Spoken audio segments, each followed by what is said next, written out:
Okay, welcome to this brief overview of the Drowning and Incident Review. Over the next 5 to 10 minutes, myself and my colleague James Sullivan will take you through the DIR. So what is the DIR? Water Safety Scotland via ROSPA and the Scottish Fire and Rescue Service developed the Drowning and Incident Review for accidental water-related fatalities in Scotland. The DIR aims to gather data and to understand the contributory factors of an incident to help gain a better understanding of how to prevent further similar incidents. DIR can be used for fatal incidents in both inland and coastal waters, and also for near-miss incidents where these are either attended by emergency services or are reported. The DIR does not cover boating or commercial incidents, deaths by suicide, deaths in employment, or deaths where crime is suspected. So what is DIR? The benefits of DIR locally are that partners gain an insight into the risks within their area, and the people best placed to address these risks are kept informed and utilised. Local knowledge can be employed to ensure that improved water safety outcomes are delivered. Nationally, the previously unavailable information will be reported into WADE, and national strategy can be better informed due to an enhanced data set. So why do we need DIR? Well, we know on average there are 96 water-related fatalities each year in Scotland, and around about 20 of them have very limited information. They are inconclusive, or they have no outcome known. So that's 20 fatalities really every year that we have very little information, so we don't know how to try and prevent them. So this also is part of some of the unique challenges that we have with data in Scotland. And this is largely just due to the way that data is captured in Scotland. If you want, and I do recommend, there is a document called Preventing Future Fatalities, which looks into some of the sort of legal aspects of data collection and how the Procurator Fiscal oversees investigations into fatalities and what Water Safety Scotland wanted to see. But I think the main point is that fatal accident inquiries are quite rare when it comes to drowning fatalities. And so we have created this process, which is voluntary, and that can be used to help us gather that data and information that we really, really need for drowning prevention in Scotland. So the DIR has gone through a number of sort of different pilots, both locally and nationally, focusing on both inland and coastal, to really test the DIR process as a whole, to test the DIR meetings, and also to ensure that there has been an official evaluation. So the evaluation has been completed. It's been published, and you can read that, I think, through the QR code that you can see down there. But essentially, the overall official evaluation was a qualitative research design with data collected through semi-structured interviews. We won't go into too much of this detail, but we did get ethical approval, and we, on the whole, interviewed about 14 different organisations and individuals. So the actual collection of data took place in the summer last year, and analysis was undertaken shortly after. And the key point really for you to know is that there were several different results that came out. There were 3 facilitator themes to use in DIR, which is always really useful. And this is things like ease of use and accessibility, but there are also barrier themes and also themes for future sustainability and ways to improve DIR. And these are some of the really, really key points that I'll go through now.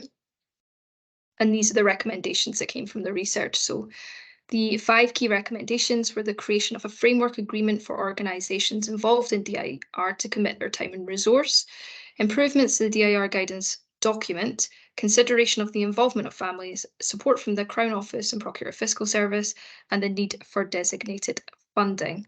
Now, I can confirm that all of these, in fact, have been looked at in detail. There is a framework agreement now in place for all lead search and rescue organisations to work with Water Safety Scotland.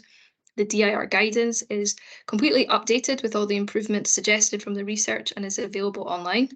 We considered in depth the involvement of families and ultimately concluded that the process was created really for search and rescue within very, very short timeframes, and it wouldn't be good or even ethical to involve families at such a quick turnaround after they perhaps had just lost someone. So the decision has been made not to include families at this point in DIR.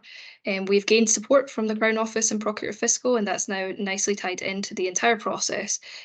But sadly, we've not been able to find any designated funding, but because this process is voluntary, myself and James are obviously here to support partners and to lead this process through across Scotland.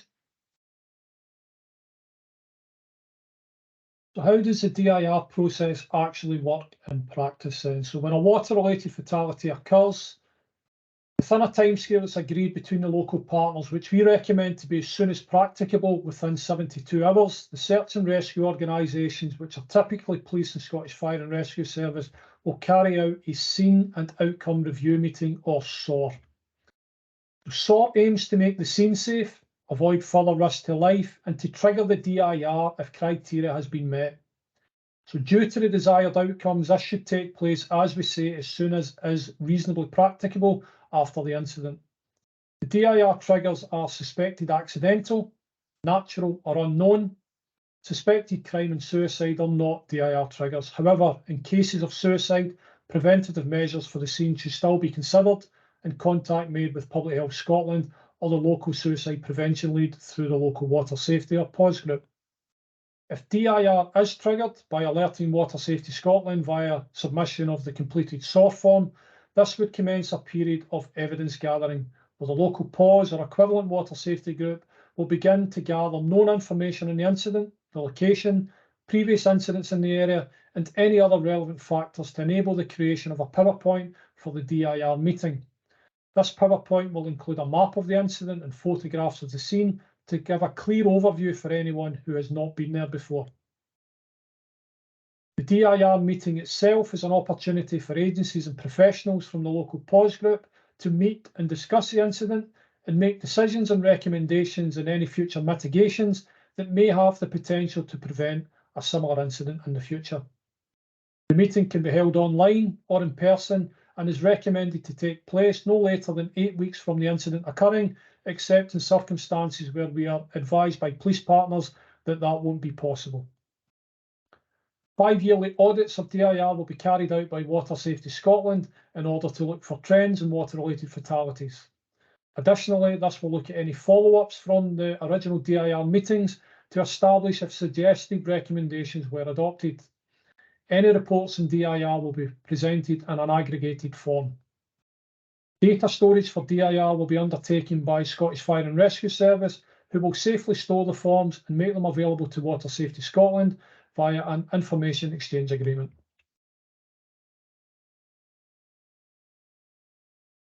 So DIR has been written specifically for use by PAWS groups, and PAWS is a multi-agency approach to improving water safety that has 3 key stages.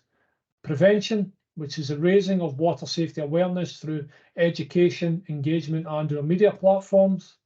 Improved incident response, which is training the public how to safely respond in the developing stages of a water emergency and by conducting multi-agency training events with our search and rescue partners. And also review. So reviewing significant water safety events to gather information and to gain an understanding of contributory factors or trends to allow for a focused approach to drowning prevention. And it's this review element of PAWS for which DIR has been specifically designed. When an incident occurs, the local PAWS chair will be informed by the lead search and rescue organisation that carries out the scene and outcome review to await confirmation of DIR progression from Water Safety Scotland via the Procurator Fiscal. If this progression is confirmed, then the local PAWS chair will work with their partners and supported by Water Safety Scotland to go through the DIR process to ensure the delivery of a consistent review. When recommendations are identified, these will be progressed by the local PAWS group as part of their ongoing agenda and commitment to improving water safety and delivering Scotland's drowning prevention strategy. So where is DIR in its current state?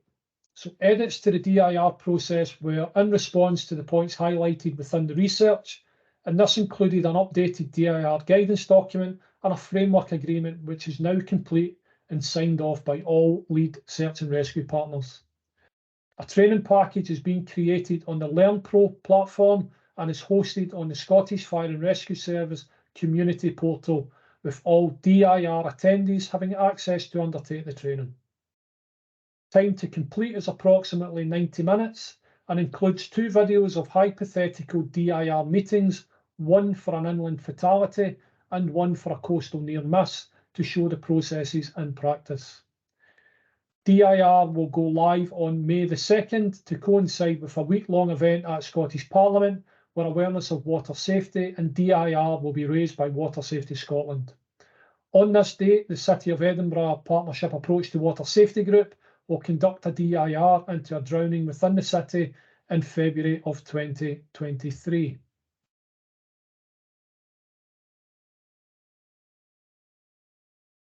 So the very last thing for yourselves as our partners, or our key ask to you, is basically to read the DIR guidance document and also to complete the training of DIR in preparation of a local potential DIR. So you'll shortly receive, if you've not already, in fact, you will have received the DIR training link, but if for some reason you haven't, please get in touch and we'll ensure that you get that link so that you can complete the training. And I think apart from that, we're obviously not there to take questions, but if you have questions, you can reach out to either of us or email this email address and we'll ensure to get back to you. Thank you.